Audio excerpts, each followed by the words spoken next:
มาเอาเสื้อผ้ามาให้น้องๆเพิ่นก่อนบัดนี้โอ้เสื้อผ้าเด้อเสื้อผ้า ยิ้มเห็นเสื้อผ้าแล้วดีใจบ่โยจักไผสิใช้ได้บ่ได้เด้อหาแล้วมาเลยล่ะหาศาสตร์มาเลยมาปูนี่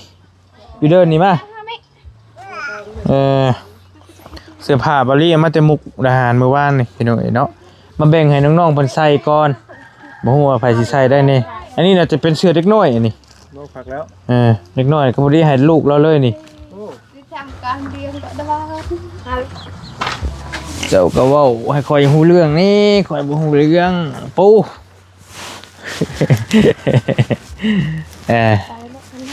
เราก็ยังบ่ได้มื้อเนาะคือว่าเรานอนพี่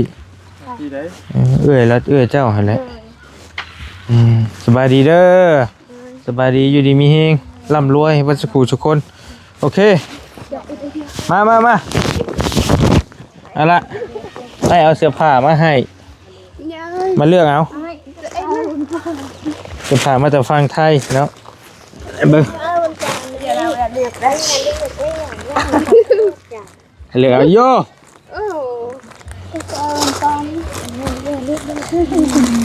เลือกได้วันอย่าละเหมือนกินบนไม่รู้โอ้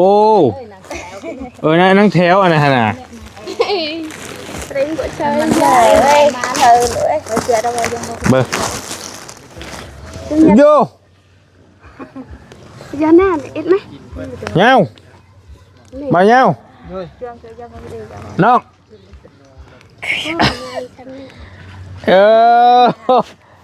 รับรองได้พอประคำใส่เสื้อตัวนี้ข้าเดียวไม่มาถึงกันเองก็ชอบเนี่ยลองด้วยฮะลองใส่ให้เบิ้งด้วยฮะใส่สวมลงเลยใส่ให้เบิ้งเนี่ยชบใส่รถก็จะเปรี้ยงเนี่ยโอ้นี่ก็ได้ล่ะเจ้านี่ได้นี่ว่าเสือไปเล่นนี่โอ้ยในก้อนอุ้ยนี่ของเบาเล่าเนาะเฮ้ยโอ้โย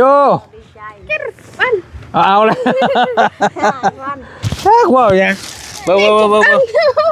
คนดีใจเห็นเชื่อเลยดีใจบ่น้องเพิ่นเบิ่งฮะ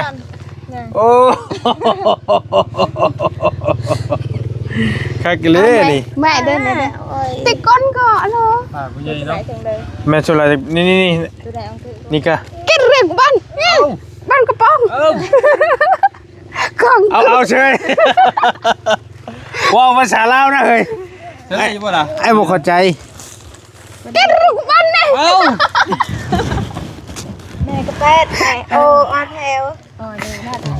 บ่นั่นว่ากูใส่บ่ได้ดอกกับนี่พุ่นน่ะโอ้มันเหนื่อยเลยแม่ไอ้ไผผู้นี้นี่จะตรงงามได้พี่น้องเสื้อผ้าเพิ่นก็ได้อยู่รอเสื้อผ้าแล้วกันโอ้โหงามรอบนี้งามจะเบิ่งจะเปิดอีกน้องพรเห็นเสื้อผ้าแล้วดีใจว่าโธ่กินอะไรจะกตีกึขี้อะไรใหญ่เอาขี้เถอะเราก่อนอ๋อบ่เอ็ดแม่เปรตตะบันได้นี่เนี่ยเลิกเบิ่งเด็กน้อยบ่ตัวนี้กุยในระมันกึกุยน้ำมันกึอันบริเอามาจำนวนหนึ่งให้เพิ่นมาแบ่งกันเลือกเบิ่งโอ้เอี่ยมบ่นี่โอ้นึกถึงอาชีพเก่าค่อยเลยนี่เห็นนี่เพื่อนบ่แม่ขายลูกชิ้นพี่น้องไงเนาะก็นั่งกดกลายเตะไปเอ้ยเอ้าแน่กูบ้านเต้น้ำนองก็มีสองงานใส่รู้ละใส่เบิ่งโอเคมัดเอวบัดนี้เพื่อนโอ้บัดใช่เสือเล็กน้อยนี่เห็นไหมใช้ได้นี่นี่ก็ได้นี่เมื่อกี้พันเพชรพยานนี่เอ็ดเอาไหมพี่แมนตัวไม้ตัวเก่าเข้ากันไปจะผสมตัวไม้ละลายกว่าเนาะอันไหนจำแนวก็เอาไว้อะนี่chụpได้mẹ nhá để chơi nhị chơi rẻ ô phụ nữ này rồi ta kết rồi chưa anh ấy cháu อ๋อโดย น่าไอ้หมาทางเขากึก โอ้ตกใจ น่าไอ้เป๊ะก็มากที่สุดเลย เจ้านะ เลย เจ้าที่ใช่บ่นี่น่ะ เลย อ๋อโธ่ เล่พันเผ็ดอำพันเผ็ดนึง คนผิด พันเพชร ไผคือพรเพชร ลูกนบาวเลยคนนี้ อ เอากล้วยเตื้อ เอาญาติกัน เอากล้วยนี่ลูกก็ยัง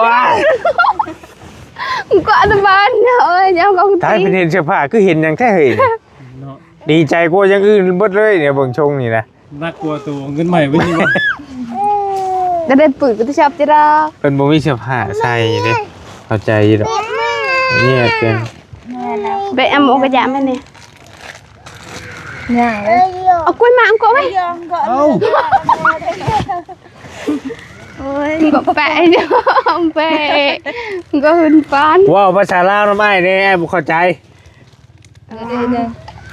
ว้าวภาษาลาวมึงดู เลย โดยมันว่า น่า ยังนายอยู่ อะไรได้กัน โอ้ยงามเลยนี่เนาะเบิ่งให้เบิ่งดูอุ๊บใหม่ๆเลยนี่พี่น้องเอ้ย แกเขา ไปเชียวอันนี้ คนน้องที่เอา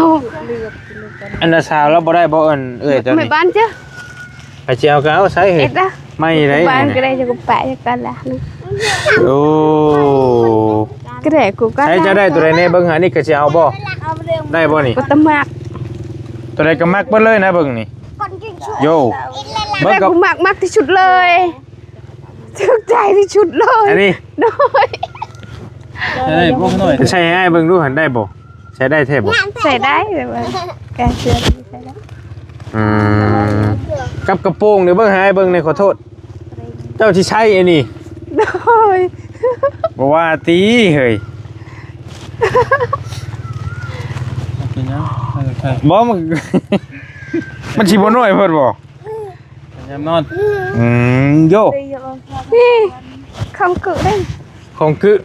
เด็ดไม้นี่พระเช้านี่พากันเพื่อนไปเฮ็ดกิน แกงหน่อไม้หน่อมันนี่กันเพื่อนนี่อยากได้บ่ เอาอมไปตัวนี้ เฮาใช้สิซื้อเฮาบ่ได้เอาอันนี้เดี๋ยวเพิ่นใส่แล้วนึกถึงอาชีพเก่าดิซื้อจกเงิน ได้ยาว จกเงินขายไส้ขายครัวและขายลูกชิ้นตะกี้พี่น้อง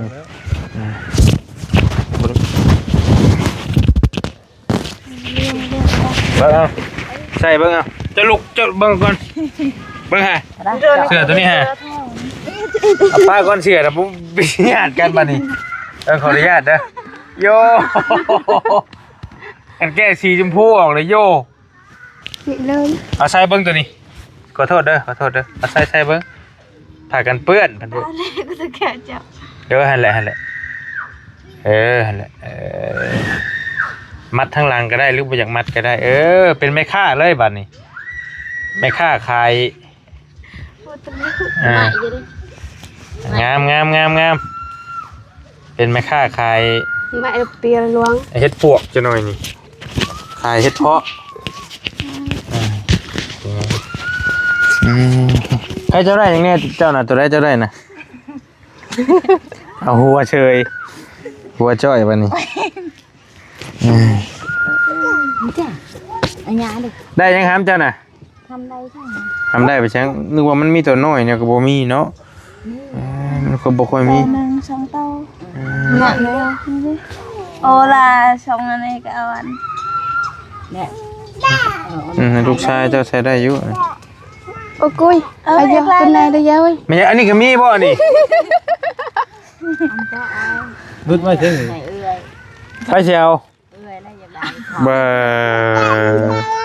ไม่เอกลายบนบ้านเลย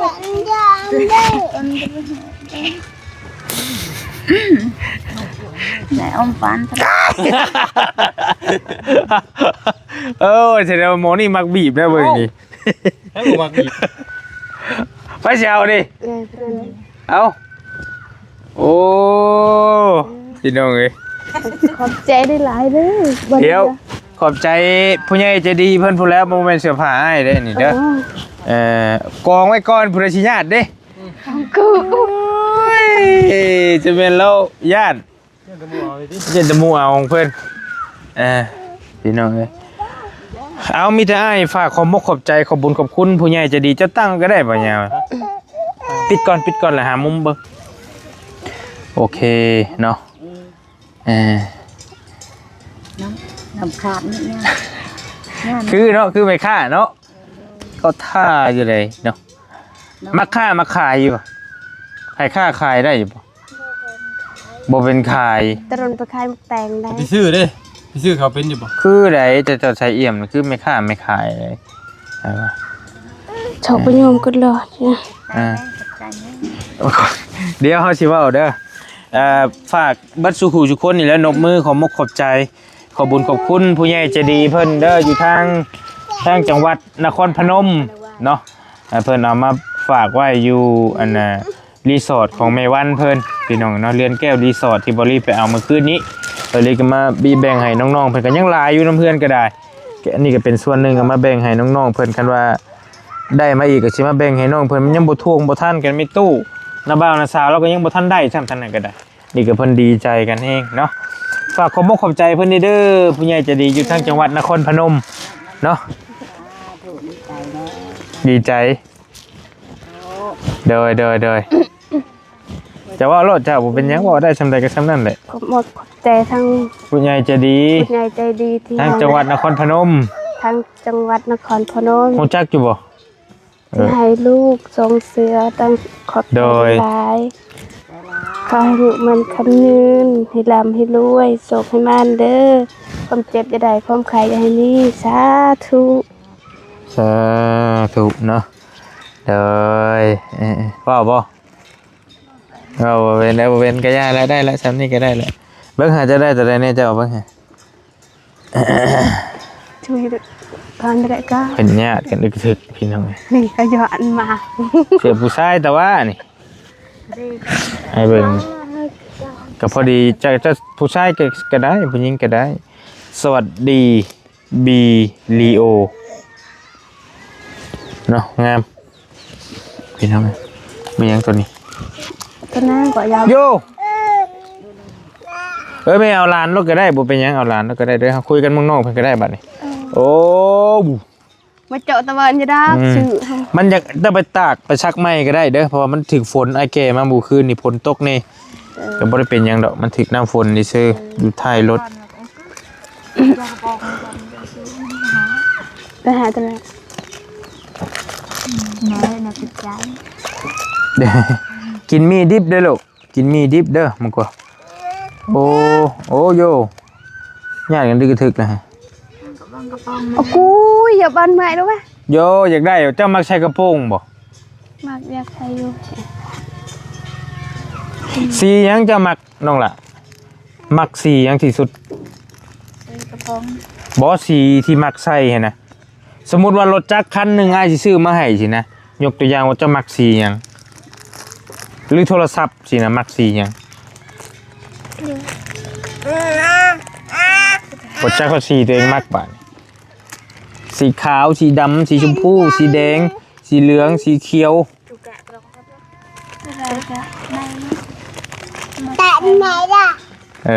ง่ายๆสีหยังก็ได้เนาะเจ้าได้ล่ะ คือกัน สักกระเบือยันเรือลบใส่ได้เบิดเลย เด้อ อันนี้ไผเอามาจะใช้เจ้าชื่อเองตัวนี้เนาะ ก็เพิ่นให้ ไผให้ ทางเบาเตียงตอนมือนั้นเพิ่นให้เครื่องว่าหลาย แม่นบ่ของบ่เตียงบ่นี่น่ะ เด้อ โอ้แล้วก็ใส่ยาวเลยบัดนี้ เด้อตัวนี้ก็แม่น ตัวในให้ก็แม่นอีก เด้อ แต่ว่าตัวนี้ของเจ้าเองอันนี้ส่งนี่ เด้อ มันซักบ่ออกแล้วบ่ ไม่ได้ชัก บ่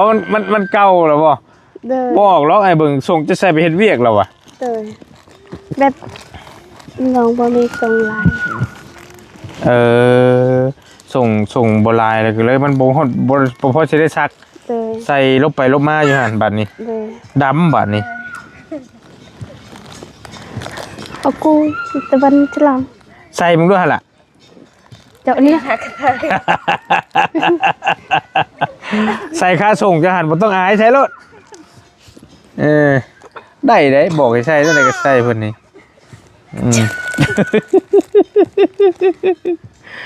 โอ้เอาเอี้ยมมากกว่าดิเดี๋ยวมาก่อน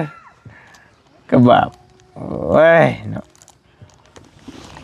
บ้านเซยยัง โยก็งามเลยเนาะเราคนสมบูรณ์ได้น้องหลาคืออยู่ใส่จะได้ก็ได้สีชมพูก็เข้าอยู่กับน้องสีขาวก็เข้าน่ะพระเจ้าไหมตัวนี้ของหน้าติก่อนกันเลยกำบานบ้านนี่โอ้โยการไหมให้ลูกบ่เลยผู้นี้ลูกเจ้าเองบ่นี่นะ3คนนี่นะผู้ใดคือพ่อไผคือพ่อตัวนี้มันก็บ่นี่บ่นี่หูดังเจ้าเลยนี่คือหูดังเจ้านี่แม่นบ่แม่นเลยแม่นบ่แล้วจะคือพอแล้วบ่ผู้นี้แหละผู้นี้คือไผนี่ผู้นี้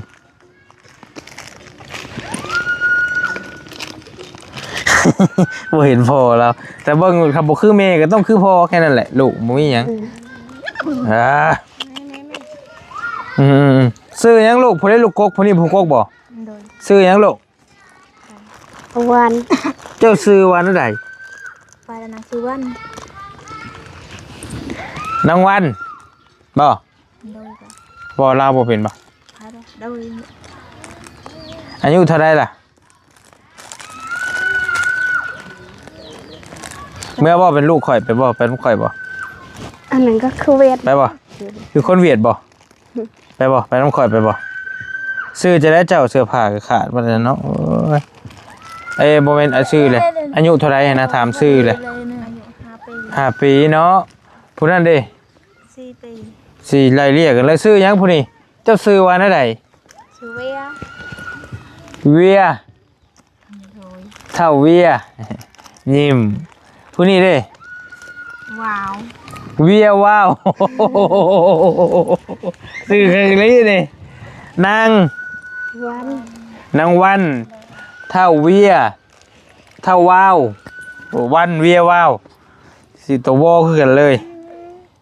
กินมีดิบได้หรอโอ้ยเสียบยืงท้องนะฮะ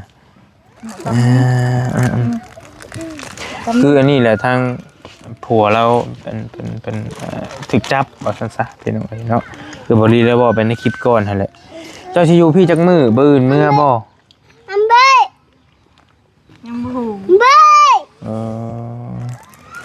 บดจักบัดนะชินอนอยู่ใช้สามแรงนะนอนแล้วเข้ามาเฮือนไม่ตัวขึ้นบ่ได้นอนอยู่เตียงตารางบ่แต่ถ้าไม่อยากนอนเฮือนไปตัวขอนอนเฮือนยายก็ได้ยายนี่บ่ยายที่ไอ้ซื้อมากล้วยซอยแล้วพี่น้องกันแบบพี่น้องคนในบ้านที่คือเข้าใจดีเลยแบบมาขอนอนนั่นปู่ย่าเจ้ากับเพิ่นยังอยู่เบิดบ่เพิ่นยังเสียแล้วยังแต่ย่าอยู่จักคนใส่ในเฮือนผัวเจ้าตอนนี้4 คนแม่นบ่เจ้าเคยไปบ่ไม่ไปมีย่าเจ้าแล้วก็มีลุงแล้วก็เมียเพิ่นบ่เมียเพิ่นแล้วก็ลูกเพิ่นเจ้าน่ะยังบ่ได้มีเฮือนเป็นของตัวเองบ่เราอยู่น้ำปูน้ำยาเนาะพี่น้องโอ้ยกระบาบเลยก็เราซื้อจะได้บุญเลี้ยงเนาะบุญเลี้ยงแล้วก็ผู้ที่เท่าไรนี่ลูกเจ้านี่ผู้ที่2คนผู้ที่2เลยผู้กก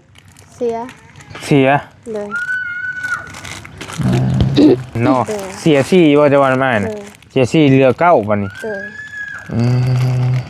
ต้องมีหลายคนบ่อยากจื้อซื้อยังนี่จื้ออยู่บ่จื้อบ่ซื้อพี่น้องเจ้าน่ะ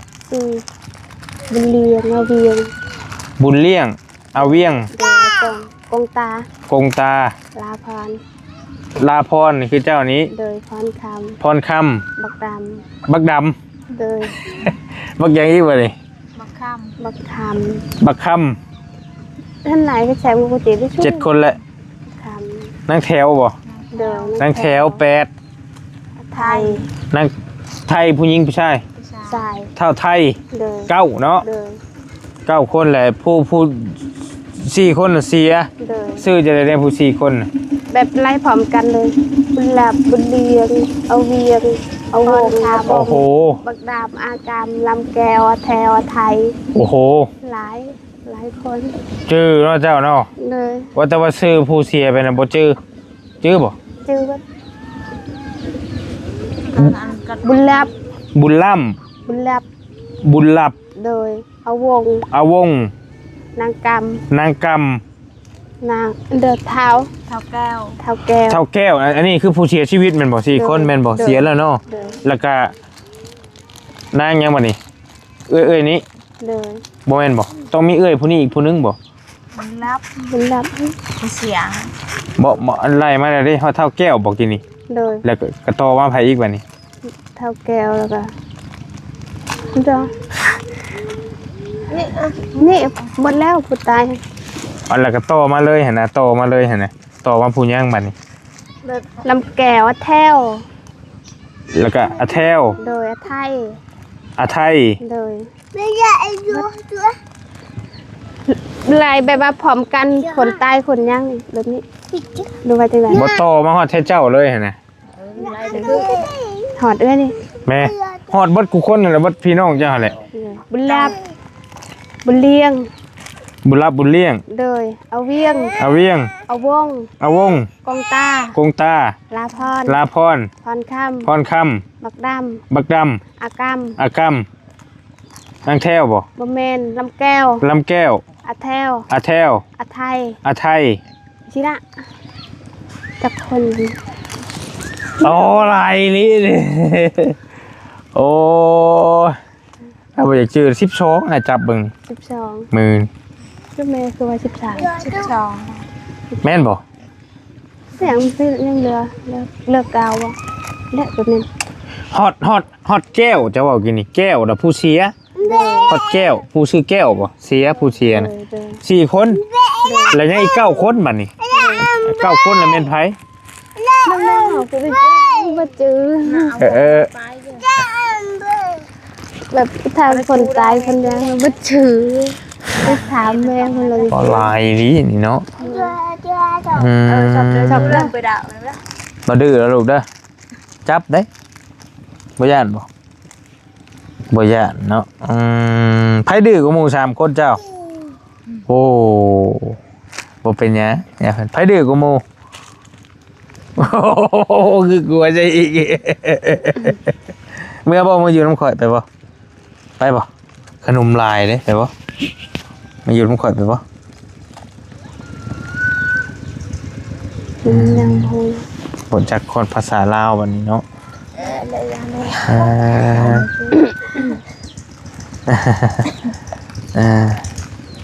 พี่น้อง อ้าวยังบ่เอ็ดเด้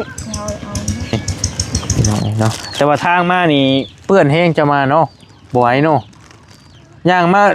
มาจักชั่วโมงจังฮอดฮะ นางไปเสา เที่ยงบ่ฮอดพี่ โดย ประมาณจักโมง 10 โมง 10โมงจะไม่รอแต่จักโมง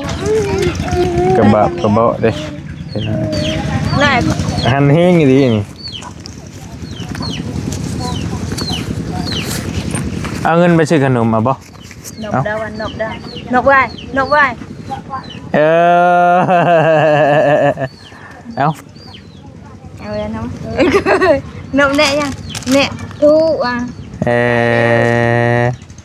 ใส่เลย นี่ก็ดะบ่ มาซื้อขนมไม่กินน้ำกันเด้อเดี๋ยวยังอยู่เอ้าน กแม่ไปนกไว้นกไว้ พี่จะยิ้มดิเซ่โอ้ยทำไปมาซื้อขนมกินเด้อ แต่แฉะสิเจ้าข ขอ จำรวมยัง ผู้นี้ก็อยากได้บ่ เลย เห็นแล้วก็อยากได้เดี๋ยวชมนะหากันได้อืม เนี่ยมันการยังไงก็โดนการนี่